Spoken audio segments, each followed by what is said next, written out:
Die hard dogs. We heard all week that we're blocking out the noise. Well, no crap. 41-16 win. Well, guess what? I didn't. OBJ Sr., I'll be waiting for your brilliant critique on Baker's play, which will happen never. LeBron, hashtag free OBJ. You meant hashtag free the Browns. Maybe someday the fans will let you back in the land.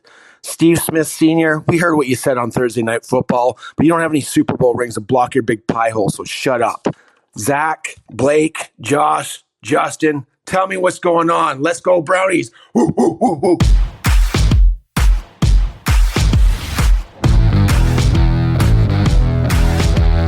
Welcome to the Dawgs Podcast with your hosts, Blake Reneker, Zach Kopp, Justin Charles, and Josh All. Welcome back to another episode of The Dawgs. If you'd like to get your intro on the show, head to thedogspodcast.com and tap leave voicemail in the drop-down menu. While you're there, you can also tap the merch link to check out the Dawgs store. We got hoodies, t-shirts, a bunch of other cool stuff. We got to give a round of applause to Kenny Mack with another brilliant intro.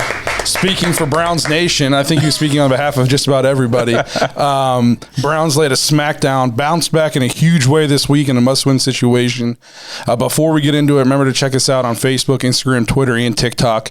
You can also find us on Apple, Google, Spotify if you prefer to just listen. If you're watching on YouTube, please like and subscribe. Remember to tap the notification bell so you never miss a new episode. Lastly, if you're looking for more content, head to jointhedogs.com, become an official Dog Pack member on our Patreon site. You get the episodes early, you get an extra episode every week, fantasy leagues, game day threads, group chats. Happy birthday, Katie. So you get told happy birthday on the show if you're in the Patreon. It's a really cool place to come hang out with us. Get Browns info all the time, basically 24/7. If you want to talk about the Browns to somebody, you got access to Which them. It actually worked out in my favor last week because I was out of the country and I just made a quick post in Patreon and said, hey guys, I am missing everything that's happening right now. I feel like I'm so far away. What a terrible week to be gone, as far as Brown stuff is concerned. It's overwhelming. And I mean, within, what was it? Within 15 minutes, there was 35 50 messages. comments. I'm like, this is crazy. Everybody just jumped in and starts chiming in and filling me in. And I felt like I had a good scope of things. Yeah, Josh picked a great time to be out of the country. We lose to the Steelers. We have like the most tumultuous week in Browns history, and then we spanked the Bengals all in 1 week. I know. All that happened in 7 days. Oh, man. And one thing happened that I was just waiting for, and I wasn't here for it. But, well, we're going to get into that. I know. Can't wait. Dogs off the leash.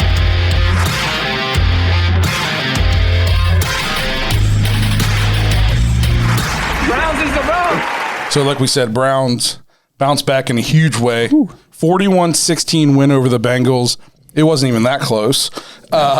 We basically beat the brakes off of them from Denzel Ward's pick six to the end of the game. I'm not going to lie, when the game first started and they got the ball first and they're just methodically working their way down the field and Jadeveon Clowney just keeps lining up off sides and they're getting all their third downs, and then we actually stop them on third down and sack them and there's a penalty on us, and I'm like, Jesus, here we go again. Who would have thought getting a penalty to force, and it was going to force 4th and 15, 4th and 16, something like that down there. And then we get a penalty to give them who would have thought that'd work in our favor? It doesn't usually. We never get those breaks. No. They definitely would have kicked a field goal. And then instead they end up throwing a pick six, 99-yard pick six. I mean, that was just one of those plays where it's like they just grab the game. And I mean, I love seeing Joe Burrow throw picks to the Browns. This is beautiful sight. I know you weren't here last week, but we talked about it, Justin, myself, and Zach. We talked about how he's been susceptible to turnover. Nobody's talking about it because he had 20 touchdowns. Right. But he had 9 picks in, 8 games?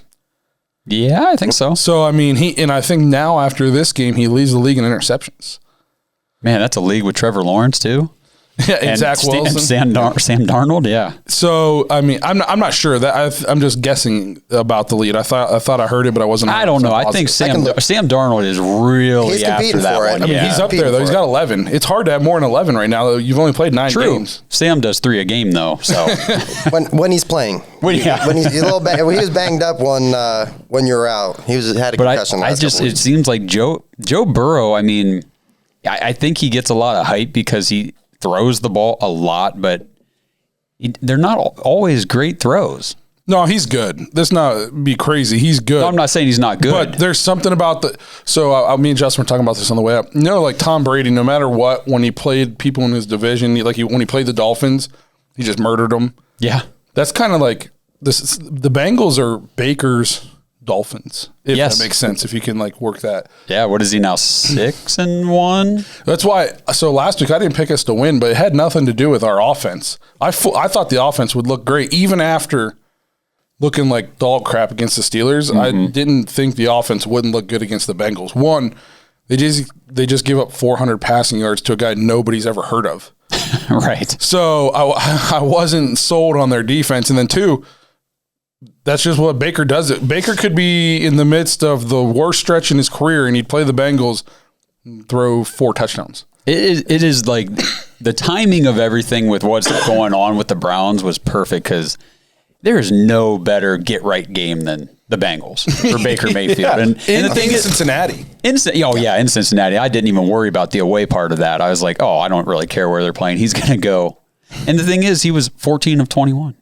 He didn't have to throw the ball very much. No, I was. You're going to see 41 points, and people are going to be like, the offense. I came away from this game way more impressed with the defense than anything. Absolutely. Because we talked about the defense this year. Anytime we played a quarterback that was good or a team that had weapons, we struggled. We shut down the Vikings game, we did pretty well against them. Yes. But we shut down the Bears and we shut down the Texans after Tyrod got hurt and that kind of. But anytime we played, Herbert, Mahomes, Kyler, they tore us up. They lit us up. This was the first game we went into where the team had a quarterback that a lot of people are considering is very good and could be on his way to great, and a team that has a ton of weapons. And we completely shut them down. I mean, they got some empty yards in there, but I mean, this was a behind the woodshed beating for 4 quarters. I'm glad you touched on that too, because going into it, that was something I was nervous about. Every time during this season that we've had to go on the road and play somebody that we would consider to be, I guess, playoff contender, 500 or better, a decent team, we have somehow found a way to blow that game, whether it's, the Chiefs, the Chargers. So for me, for them to play, me and Blake were talking about on the way over, the closest thing to a complete game on all sides of the ball. I know there's a missed field goal. I know, you'll hear a little bit of maybe the offense could have been better second half. But, man, the defense showed up, looked great, and then the offense capitalized on where they made plays. Yes, to me, the offense, there's this narrative out there, and it's fun to say, but the Browns are all of a sudden so much better because Odell left.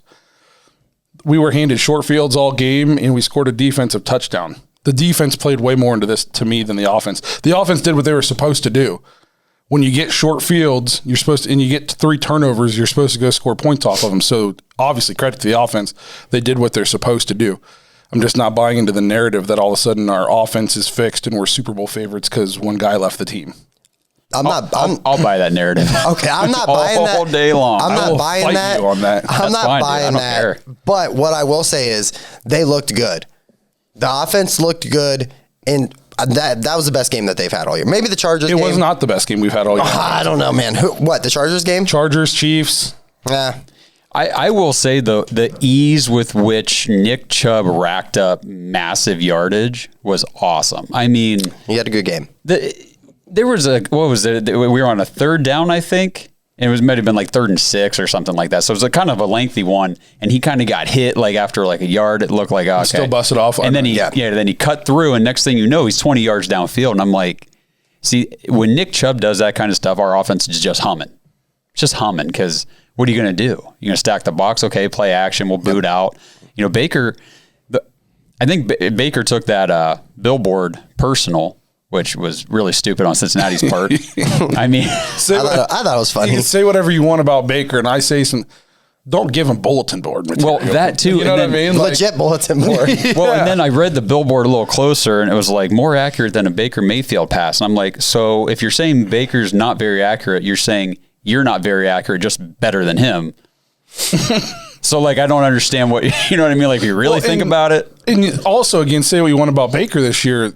His completion percentage isn't one of his problems this year. They said 67% on the so year. The billboard, it made no sense. No, whenever I actually like analyze them, like this actually doesn't make the point they think they're making. Correct. So what I'm going to say too is, I think we weren't here to talk about like what happened last week because you were out of the country. So we couldn't even do like a Zoom call. Oh yeah, that's right. You know what I mean? Yeah. So we couldn't even like get together, and a lot of people were wondering like where we stood on it. So I just wanted to touch on that while we're kind of talking about this game. I don't think the Browns had any choice but to let him go.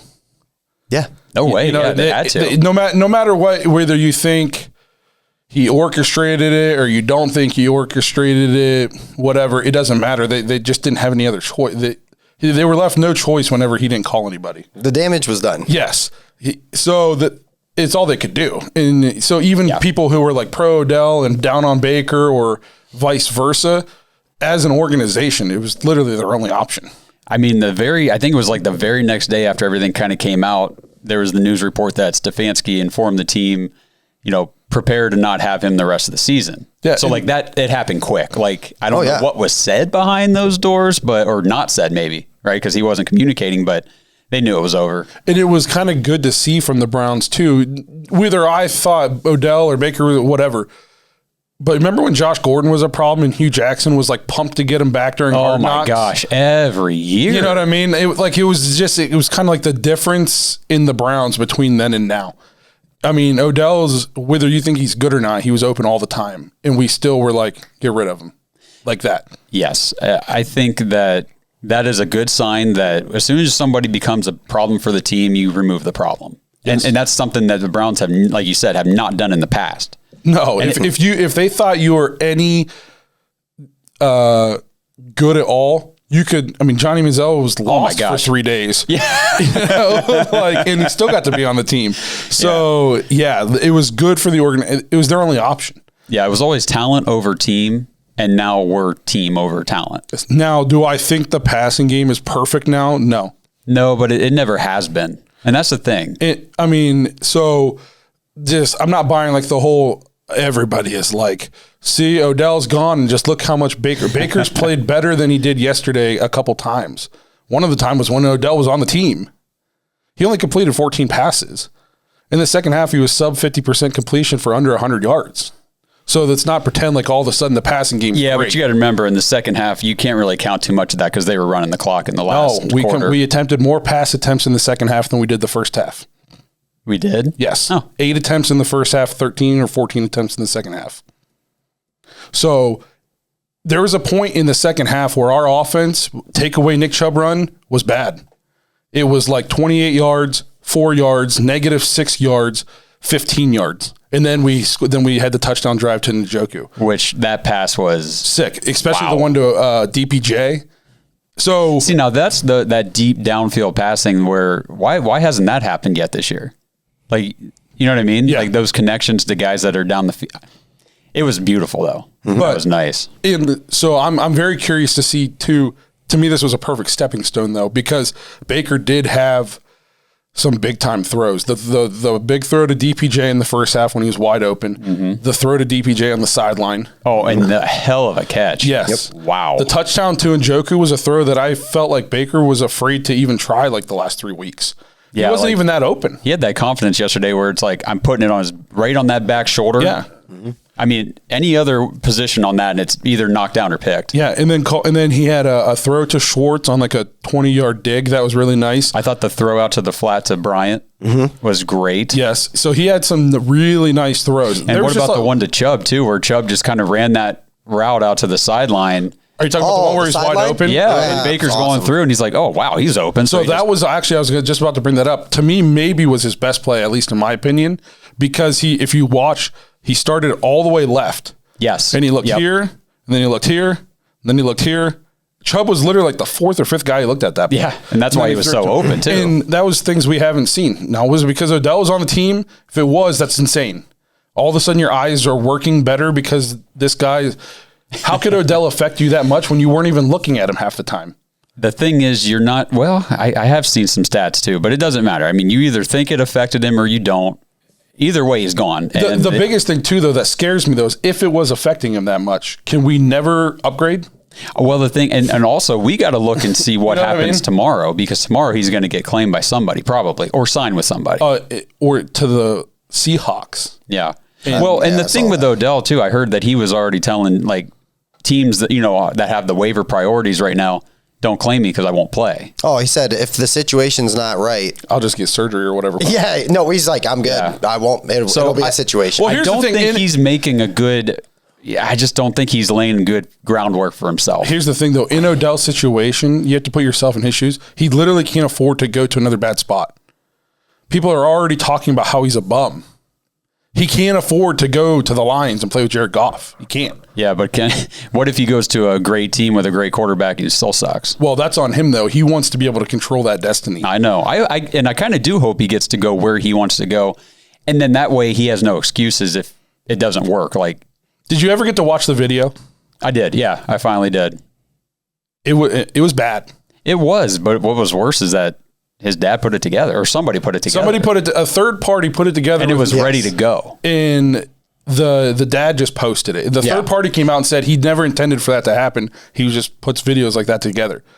Now, say what you want, but I don't understand how one guy on the field, and we can say Odell was a bum and not a bum. He was literally open.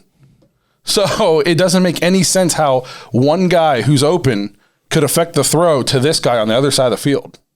It makes no sense. It doesn't make sense. The only thing, it doesn't make sense, but it just is what it is. And I'm not ready to call it fixed yet because it was one game. Let's see what happens in Gillette against Bill Belichick defense. It'll be a really good... When we're not running the ball for 12 yards a clip. Then let's see how the passing game looks. We'll see. I don't know, man. I'm very excited to see what the Browns offense can do against a Belichick defense because of just how dominant the O-line has been with the run game. No, I'm really excited to see it. To me, this was a must-win game, but next week's like a barometer game. If we go into Gillette and we smoke them, and Baker's got a 132 rating, and we run for 12 yards, then it's like, holy crap. Maybe this offense is back on track. But to me, I never expected the offense to struggle against the Bengals. Their defense is trash. Expected our defense to struggle. Yeah, I expected it to be a shootout. Yeah.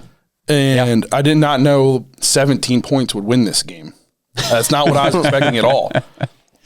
Yeah. So more went right, which we just had to, I feel like we had to kind of address Odell. No, and you're right. Because as soon as you said that, I realized, oh, you're right. We haven't actually talked about it on the show because I was gone and we couldn't just throw something together quick. No, and I feel like people might have been expecting me to like say that we shouldn't have got rid of him because I've been pretty pro Odell, but there's literally no choice. No, and going back to it real quick too, I don't understand why these other athletes, especially like LeBron, that was kind of disappointing. Like, stay out of the fight. It's a dividing factor for the team. Yeah. Don't pick sides. No, especially when he claims to be a fan. I get that.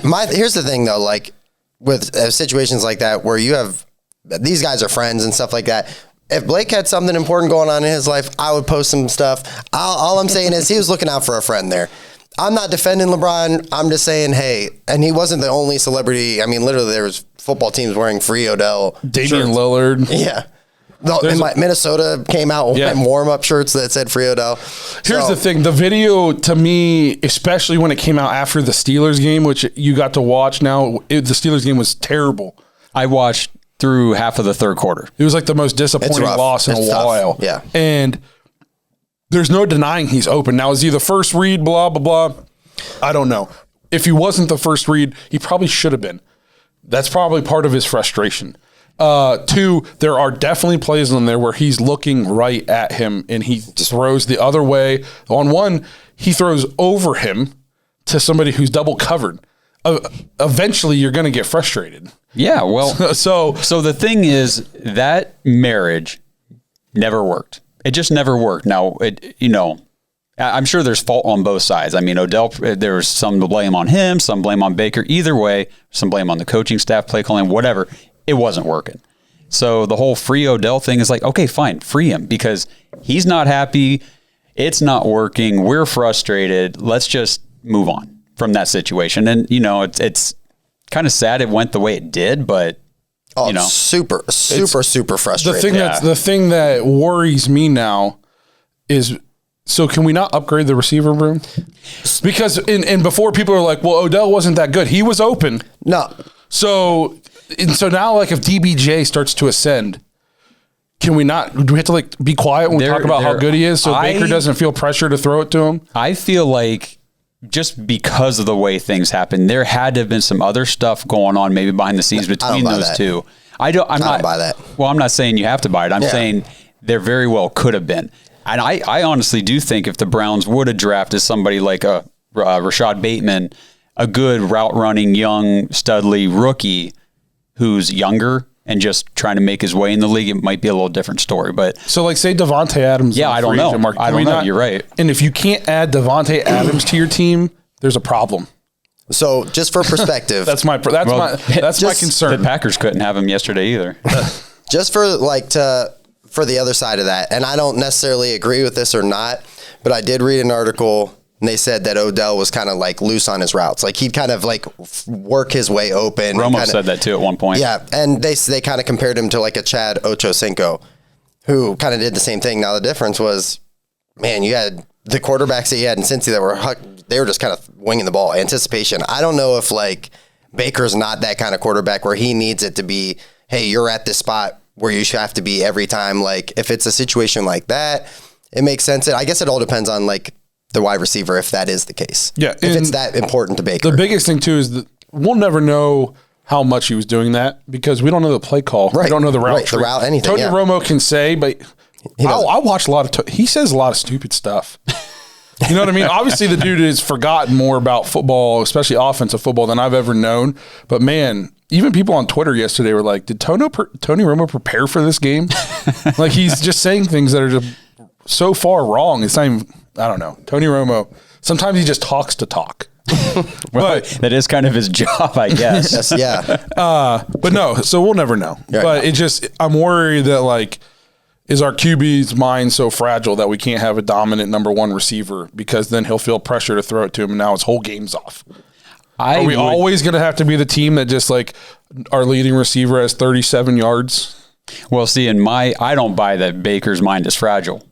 So the thing is, you can say whatever you want to say about either side of the situation. The fact is now Odell is no longer a member of the Browns and we still have 8 games left to go? Yep. We got to win. We got to win some games and make this playoff push. Yeah, I think you need to win at least 11 games. And we've got 5, so we need to win 6 more games.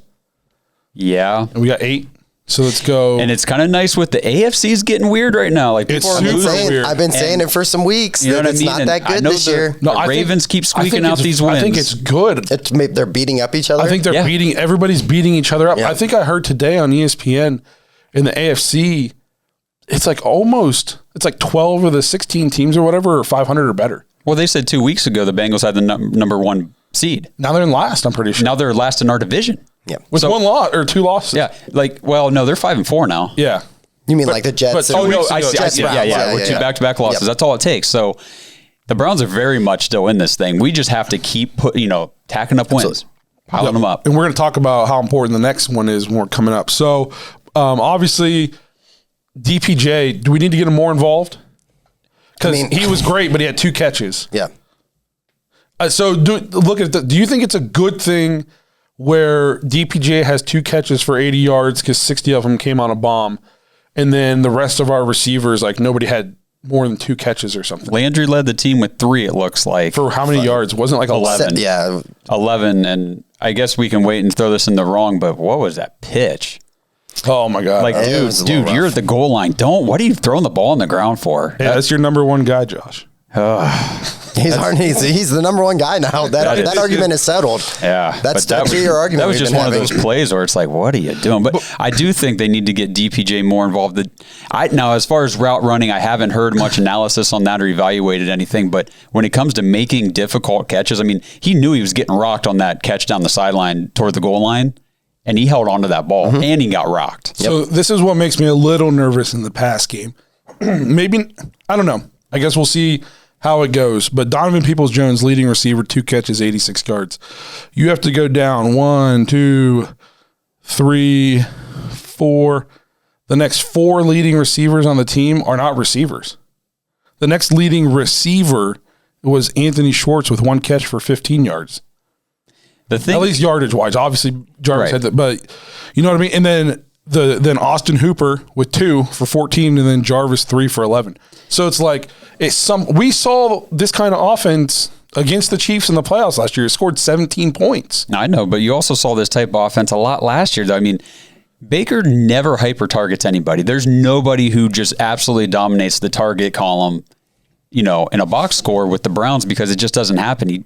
He just spreads it around. Tell me a team, though, that's really good that doesn't have a dominant number 1 receiver. I mean, and now I'm going to stretch this back in the day, but I mean, there were years when Brady never had a dominant number 1 receiver, and he was just, spreading it around. Tell me, and then he got Randy Moss and NFL. He went for it. Yeah, tell me in the current NFL a team that doesn't have a dominant number 1 that is good. Well, I'll think about it for a little bit. It's nothing off the top of my head. No. So is this sustainable when you get in against team?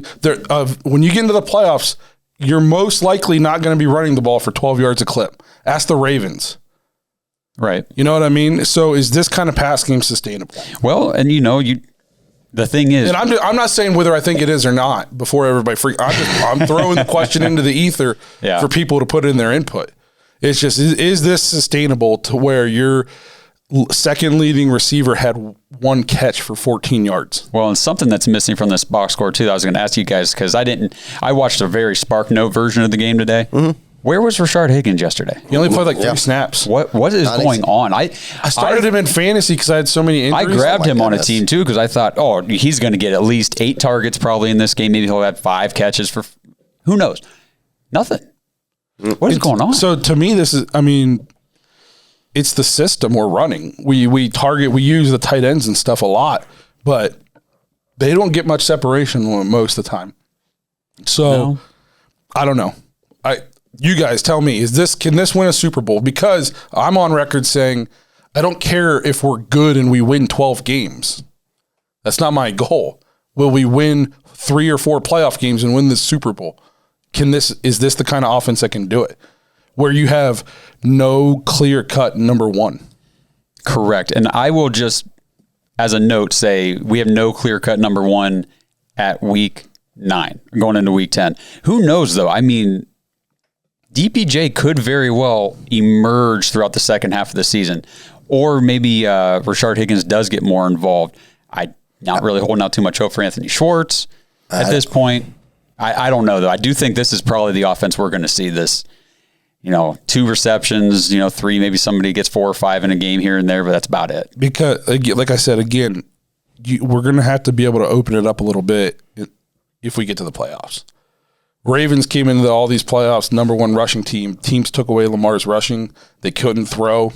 1 and done every year. What's going to happen if Nick Chubb's getting bottled up? Is there nobody who can create separation and make a play on the outside? Yeah, well, we're also missing our leading receiver in Kareem Hunt. Yeah, you know what I mean? And again, I'm not saying whether I think it is that's for you guys. Tell me what you guys think. I'm just tossing the question out there. Yeah.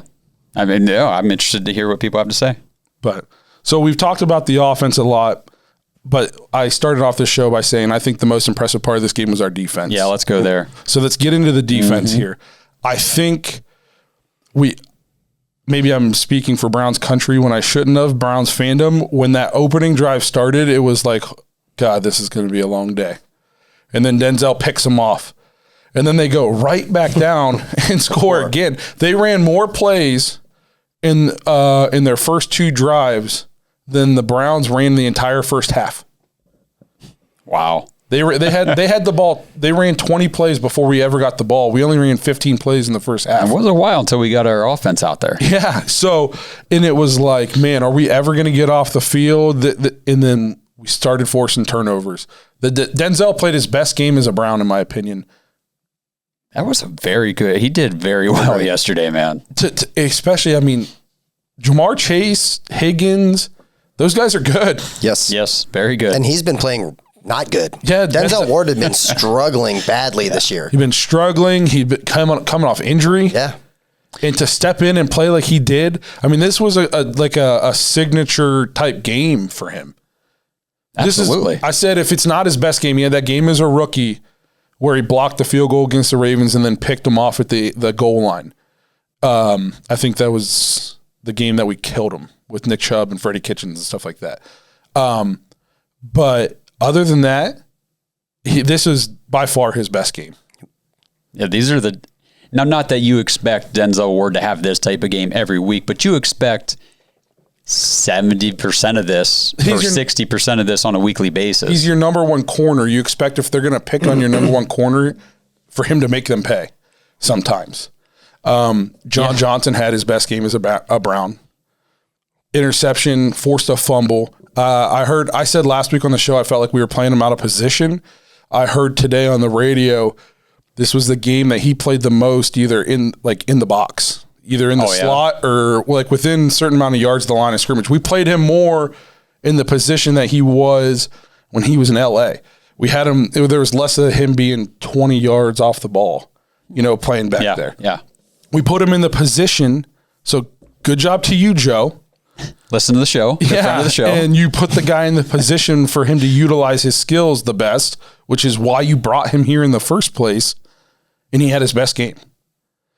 So that was encouraging. Can we talk about Greg Newsome? Yes, go ahead. Cool. So Greg Newsome, I know he had a couple of plays where he got burnt, but what a fun game to watch him kind of evolve and step up, and had a great game. Even with, a couple miscues, great game.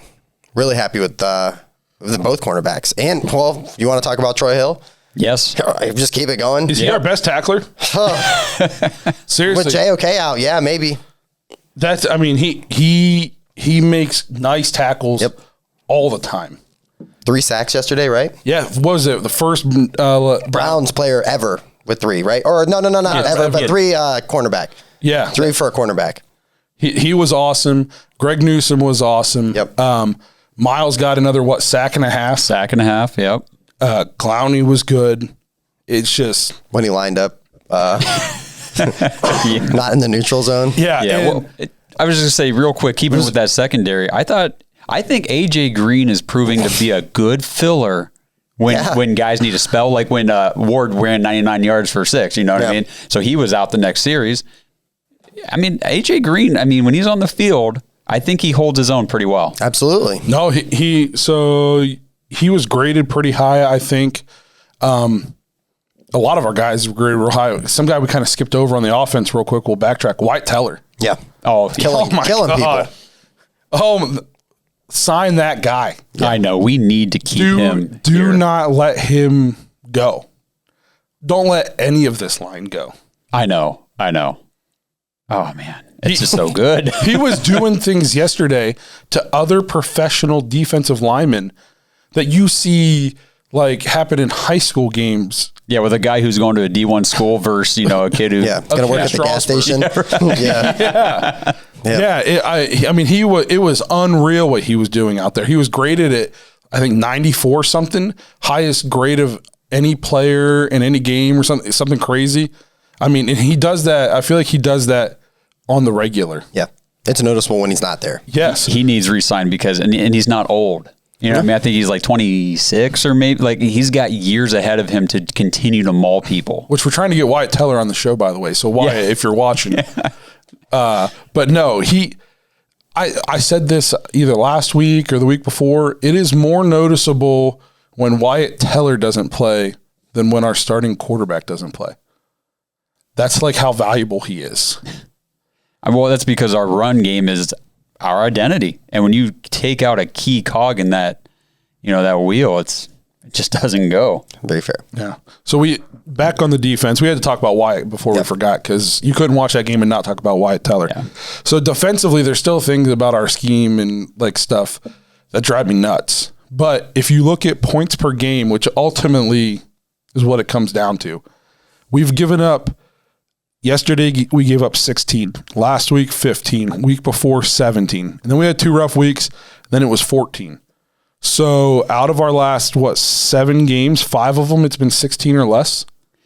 I mean, that's good. And that's what sucks about the Steelers game. They should have won that. They have to win those games whenever your defense holds teams to that to 15 level. Points. Yeah.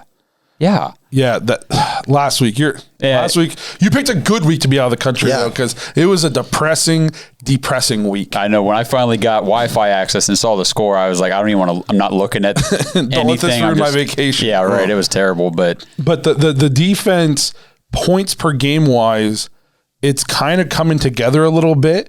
I still hate how we just basically make it easy for people to pick up third downs and stuff like that. There's still some of that going on. Yeah. But I thought yesterday we did a good job on third down. Early in the first quarter, it was like, oh, here we go again.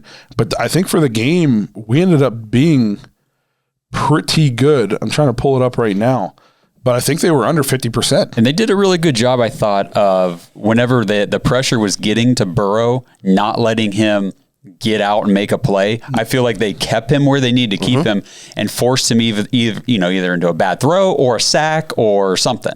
They were 3 of 11 on third down. I'll take that. What, 2 of those? 2 or in their first 2 drives, probably. Right. Yeah.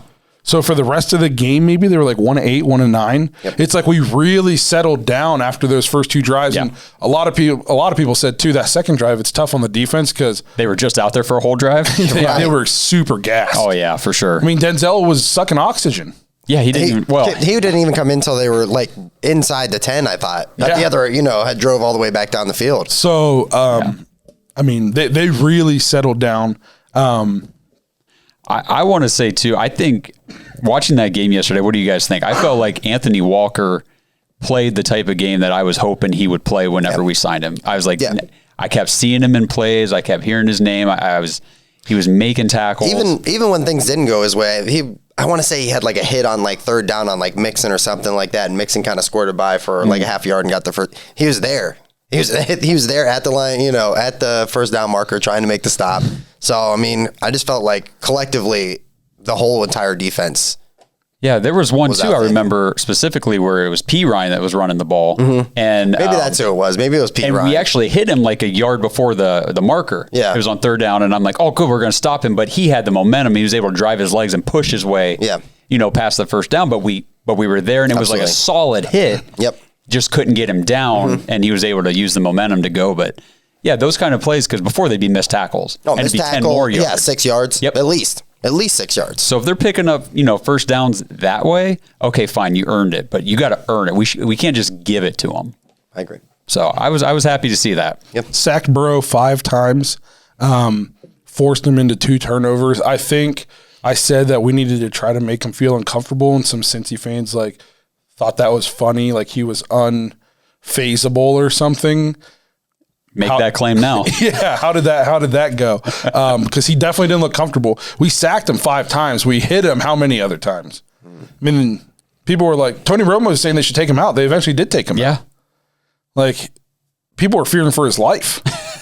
You know what I mean?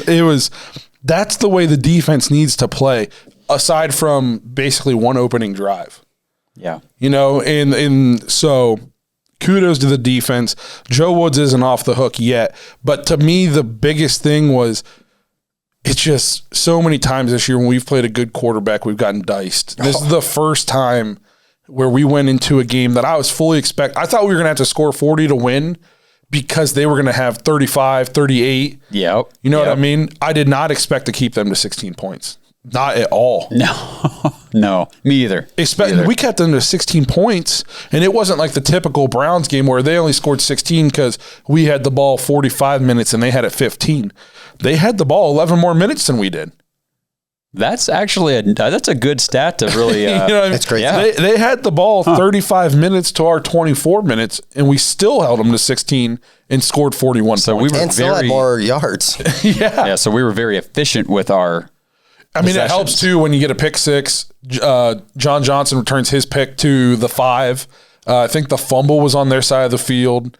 So, I mean, we got short fields a lot, and then we capitalized quickly. It helps too when you have two one-play drives, or one was a one-play drive to DPJ, and the one the second half was a 2-play drive with the run for Chubb. Yep. So that helps, it hurts our time of possession. But typically, if we see the Browns defense be kind of successful, it's because we had the ball for 40 minutes. True. The other team ran 30 less plays than they normally do.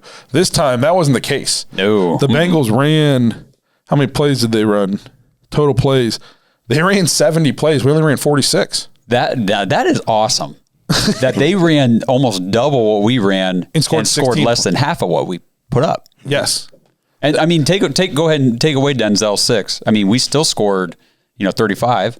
I mean, Awesome. That goes to show the defense needs to this needs to not be a one-game wonder. Yeah. They got to keep forcing those turnovers because, it makes a big difference. There's a big difference between having to go 35 or 40 yards and having to go 80 yards every time. Absolutely, it does. There's a huge difference. I think when I was in high school, old Coach Smith used to have a chart that told us, like your percentage of scoring when you start here, guess what? The percentage goes up by a lot the closer you got to start to your own end zone. Yeah. So having to go 80, 85 on a professional defense all the time, that's not easy. So we got the chunk plays yesterday, which we've been talking about all year, how we need to get some chunk plays. In the end, we had better starting field position than we have had almost any game this year. And turnovers. Yeah. So like Justin said, the most complete game we've played all year, in my opinion. For sure. And in his opinion, because he said so. Thanks, man. So yeah, overall great game for the Browns. But we will get into some what went wrong if you guys are all done with the what went right.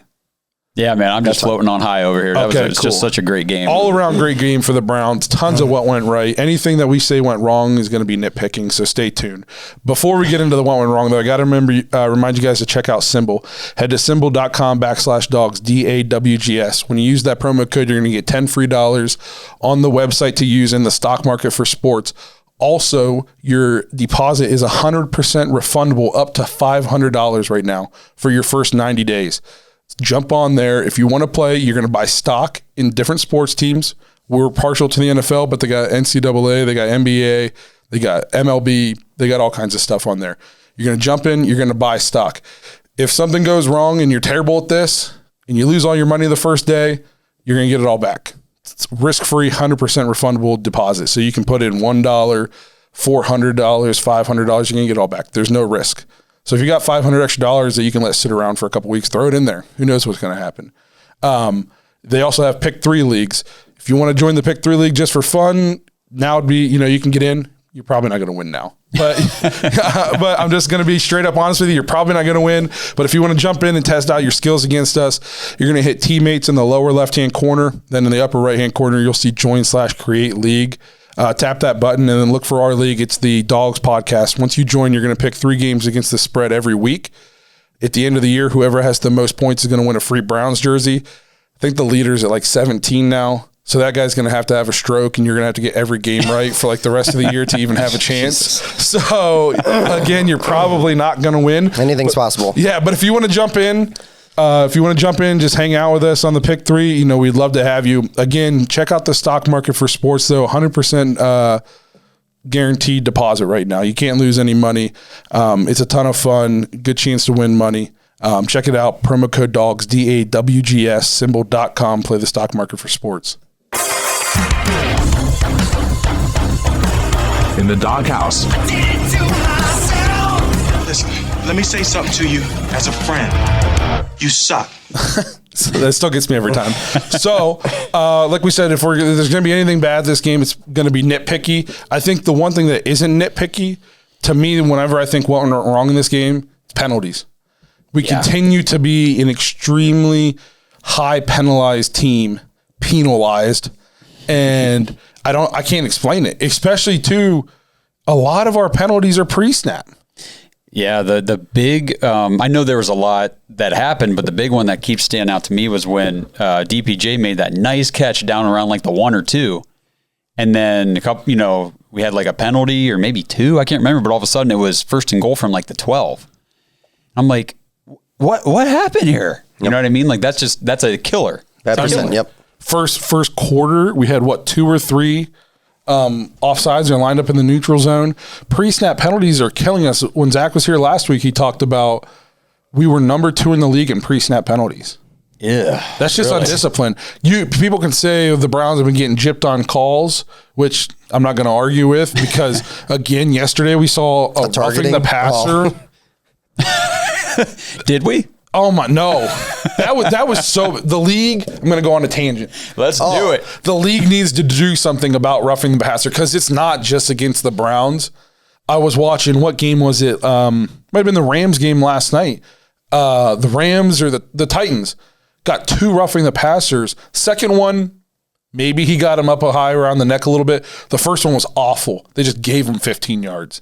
Ours was not only was ours, so it was so bad they didn't even call it. Somebody called them and told them to call. You mean tell me you the teams are lining up to play. You can call them 30 some seconds later and tell them that was roughing the passer, but you can't tell us that it wasn't pass interference in the Chargers game? Yeah. right. What? I mean, the league's got to do something. The officiating, it still sucks. It just kills momentum. It kills drives. It kills possession. I mean, I just keep going back to the Bills-Chiefs game. Whenever Josh Allen, they were pinned down at their own goal line, he gets tripped up by his own guy and knocked down. They call roughing the passer on the Chiefs. Yeah. I'm just like, what? I don't understand how it's not like something they're addressing. The roughing the pass. Here's my thing. I think the targeting call in college is terrible, especially that it's an ejection. Yep. But the thing that is right about it is they can review it. Mm-hmm. So if you make roughing the passer reviewable or something, if you're going to call it on every time the quarterback gets hit, it's 15 yards. An automatic first 15. Then make it reviewable. Because I saw maybe 3 or 4 yesterday, and there was maybe 1 that I wouldn't fight him on it being justified. The other 3 were terrible. Yeah. Ours was so bad. For ours, I don't know what they called. He didn't hit him late. He didn't hit him high. He didn't hit him low. He didn't drive him into the ground. He didn't. I don't know. Leverage his weight. I have no idea what the justification was for that call. Did they ever give one? They just tossed their flag and said roughing the passer? Said roughing the passer and gave him the penalty. You talking about when Burrow scrambled with Clowney chasing him down? No. Or different? That's different. No, who was it that hit him? They didn't call that one. No. They didn't call that. Which another thing. Sounds like we should have more penalties. They didn't then. call roughing the passer on that. And right. I didn't think it was roughing. Yeah, I didn't think but if they would have called it, I would have been like, well, okay, that's just what gets called these days. But then for the Bengals to start a fight with us, and we're the only team that gets penalized. Correct. Yeah, right. There wasn't offsetting. And that's the thing. Every time there's like a scrum like that, it's always the second usually guy. offsetting, right? Because there's always at least one guy from each side that's going to go. I feel like it's always the second guy. And there was like 3 refs standing there. Yeah, I know. I don't understand how we were the only team penalized there. I don't either. And we killed them, so it didn't matter that roughing the passer. But what if that's a tight game? Yeah, it's just the inconsistencies, in general that suck. I mean, it's just and they're all these bad calls are just so blatantly awful. Yeah, we had 10 penalties for 84 yards. They had 4 penalties for 31 yards. So if you're just looking at this and you didn't watch the game, you're like, man, the refs were out to get the Browns. Well, the problem is they didn't have pre-snap penalties. You take away our 4 to 6 pre-snap penalties, we're pretty much even. Mm-hmm. Guess who controls pre-snap penalties? We do. Those are easy for the refs to call. Yeah. You know what I mean? They're pretty obvious. Yep. So we got to get that cleaned up. I know Stefanski came out today and talked about how they're unacceptable. Bro, figure it out. Yeah, really. If you were Freddie Kitchens, you'd be getting drilled right now because that's something we drilled Freddie on a lot. The whole season. Yeah, you know what I mean? Terrible. Do you guys want some stats on penalties? Yeah, dude. Give them to me. So we are the number 3rd most penalized team in the league. There's a tie for first. Houston and Carolina have 65. Guess how many do the Browns have? How many? 64. What's crazy too is that's just amount of penalties, right? That's just yes. I know. Penalties. Going into the Pittsburgh game last week, we weren't number 1 in penalties amount, but we were number 1 in penalty yards. Next thing I'm going into, penalty yards, we're number 1 with 602. The next closest. That's a game and a half worth of yards. I see 570. 570. Tennessee has 570 with 59 penalties. And yesterday was our most penalized game all season with 10. We had a couple Niners, but. So it got worse. It's gotten worse, yeah. It's the kind of thing that it's going to bite you. I mean, we're already flirting with like the fire anyways, being 5-4 and losing 3 games that we shouldn't have lost. Oh yeah, we're just sniffing 500 all year so far. You know what I mean? But the schedule is brutal from here on out. Yep. You got to be almost perfect. We can't have 10 penalties every game. Think about an opportunistic like team like Baltimore, what they're going to do with 5 yards back to back like that when Clowney just keeps lining up in the neutral zone, or I hate the Ravens. Dude, as soon as that game went to overtime yesterday, it's a wrap. You already know. It was I know Minnesota can't win this game. It was the first half when I saw the score, and I just knew that the Vikings were going to lose. Yep, they've been doing it all year. Yep, and close games all year. I said that. Do the Ravens know how to like go get a win, or does just the teams they play know how to lose? Because I feel like every time I watch a Ravens game, the other team does something so mind-numbingly stupid to let the Ravens back in the game. You know what I mean? Yes, I do. Whether it's like a stupid turnover or a missed field goal. Yeah, it just we never get those breaks. And they get every single one. Well, we get them twice. The game they didn't get those breaks, they got pummeled by the team we just pummeled. Yeah, which was kind of nice. You know what I mean? So it's like, I mean, good for them, but it's crazy. They just get all the fortune. They must have better karma than we do. But yes, I agree, though. The penalties need cleaned up. It is a coaching thing. And the thing is, you're right, the pre-snap penalties. Because the stuff in the like during the play, like a roughing the passer, you know what? Whatever, yeah. You're going to hit the quarterback because you think he has the ball, and then it's up to the ref after that point. Or you're going to try to defend a receiver. It's up to the ref at that point. But pre-snap, don't give it to them. No, it's terrible. Yeah, it's terrible. It's just handing them free stuff. Like you said, too, I mean, we threw the ball down to the 2, and we ended up had to settle for a field goal. And field goal we missed, I think, right? Was that the one we missed? Okay, maybe. No, I don't think that was the one we missed. And did we have to settle for a field goal? I can't remember, but yeah, because we had a false start or something from like the 1, and it ended up being 3rd and 6 or 4th. It was crazy. Rough. Yeah. Any other negatives you guys want to get into? The only thing I didn't love was in the second half, the offense. Yes. We had the big run by Chubb, and then we got that late. We had like the quick drive where we had the long pass to DPJ, and then the super nice throw for the touchdown. But for much of that second half, we were stagnant. I pulled up. I was looking at the drives like yesterday because I was trying to think like, what would I say today? And I was kind of looking at the drives. In the second half, it was, let me see here, 28 yards, and then there was 70, the Chubb run. So that's good. But then after that, it was 2 yards, -4 yards, 48 yards, and a missed field goal. So we're at like 60 yards of offense or something, besides the one big run.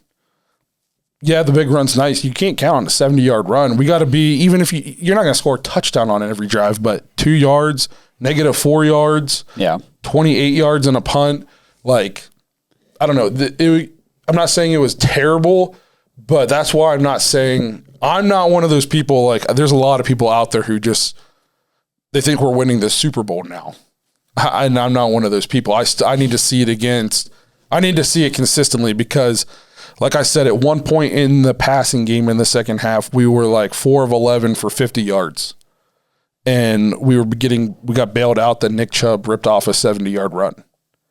And then we end up down the stretch. But what happens if, while we're being stagnant, the Bengals score? I never felt really safe. That's the Pittsburgh game. Yeah, that's what it is. So yeah, we were up a lot. There was a big difference score-wise, but I mean... So I told Justin what this game kind of reminded me of, and this is just me trying to keep people grounded, is the Steelers playoff game last year, where they gave us a ton of points off turnovers and stuff like that. And then the next week we didn't get any of those and we scored 17. So that's why we're going to get into our next episode. But I think this Patriots game is Every game's big, but to me, it's like, this is the big one now. Because what happens if we come out next week and they take away the run game and we're not running for 12 yards and we go in that lull and we're 4-12 passing for 50 yards and the defense isn't getting turnovers. So the second half offense was a little bit meh, other than basically one play. Sure. Yeah. And the good thing is we didn't need to be great. So that, I mean, it worked out, but you're right. There is that worry. And in the first half, it's so hard to evaluate offensively because we ran 15 plays. Right. You know what I mean? We ran 15 plays I mean, we were basically perfect on those 15, but then we went into halftime and came out and I expected like kind of more of that. And it's like it really took a step backwards. Maybe you're not so aggressive because we're up, but how many times have we seen us go not be aggressive and then it comes back to bite us? Week one. I feel like a lot of weeks. Yeah. I feel like I keep watching the same game coming out. I joked with him. I was like, I feel like Stefanski's giving these guys like melatonin or something at halftime. Like, they just come out super flat. Like the play calling's super predictable. And like that comes into game scheme. But even when in the Pittsburgh game, we didn't have the luxury we had a 1-point lead. Yeah. And we played super conservative. Do what got you there. Right. Just be a little crazy. I won't, trust me, like if we go out and throw 3 picks, I'm like, well, that sucks. Man, we didn't have a great game. So it's like somebody cover up the scoreboard so Stefanski can't see it in the second half. Like somebody tell him we're losing because we didn't take any more deep shots. It got very, and it's like I said, we're nitpicking. We scored 41. Yeah. You know what I mean? Yeah. So it's got to a little bit. But I'm trying to, even when you score 41, there's still room to improve. Yeah, there's not necessarily things that, went wrong, but like we said, things that we definitely need to improve. Clean up. Yep. Even though the Bengals have a good record, they're prone to implode here. Yeah, they just got beat by the Jets. Right. Yeah. And then I told Justin, they got beat by the Jets. And then they have a home game against us, who's coming off a super bad loss against the Steelers. Maybe the most chaotic week any NFL team has ever had. Yeah. And we pummeled it. They're due to. And they're about to fall off a cliff. Think if we go through a chaotic week like that under Freddie Kitchens, we might not score a point. You know what I mean? The team's in disarray. But I got to give credit to Stefanski and everything in-house to keeping it on track. Like, guys, we got a season here. We got games to win. Keeping people focused. I thought it turned out really well on the field. Yep. So, and one last thing before we wrap this up, I got to say too, I'm hearing no talk about Baker's shoulder today. No talk. I'm hearing no talk really, except for this like little last minute about Stefanski being a terrible coach all of a sudden. So those are out. They say winning fixes everything. Yeah. So if we go in next week and we struggle, I do not want to be sitting here next week and people telling me, well, Baker's playing hurt and Stefanski sucks. I tried to say that before, OBJ's the scapegoat now. You know what I mean? So it's like we eliminated 2 of the 3 scapegoats. So now we got. Yeah. So I don't want to hear about a shoulder next week if we struggle. Just don't. Because duly noted. You know what I mean? Duly noted. You don't get to pick and choose when it hurts, when you get to use it as an excuse. Yeah. And I don't think Baker took any big shots yesterday. I don't think he looked like he did anything to really make anything worse. So should be good to go. Yeah. Should be good. And we're going to see next week against the greatest defensive coach ever. And a defense that's surging right now. Yeah. So we're going to see. But overall, great game for the Browns. Like I said, we were just nitpicking here in the second half, so don't bite our heads off. If you think the team was perfect, then we don't have to make any improvements and we're Super Bowl bound. No team is ever perfect any week ever. So, I mean, you got to do this segment where you look at the things that need fixed. Yeah. Penalties. Penalties is the single biggest problem right there. Yes, absolutely. So, all right, well, we're going to go ahead and wrap this thing up. Thanks for checking out the first episode of the week. Awesome win by the Browns. Kept the playoff hopes alive. Kept, honestly, everything alive. Super Bowl hopes, season hopes, this show's hopes. Kept everything alive for the rest of the season. Huge win coming off a super crazy week for the Browns. So we couldn't be more pumped for that. Sorry Zach couldn't be here today. I know he's everybody's favorite. He'll hopefully be back next week. For all you After Hours or Dog Pack members, we'll see you on the After Hours show. To everybody else, we'll see you guys in a couple days when we break down the matchup with the Patriots. Thanks for listening to another episode of the Dawgs Podcast. Make sure you subscribe to our YouTube channel and follow us on Twitter at the Dawgs Podcast, and become an official Dog Pack member and join thedogs.com.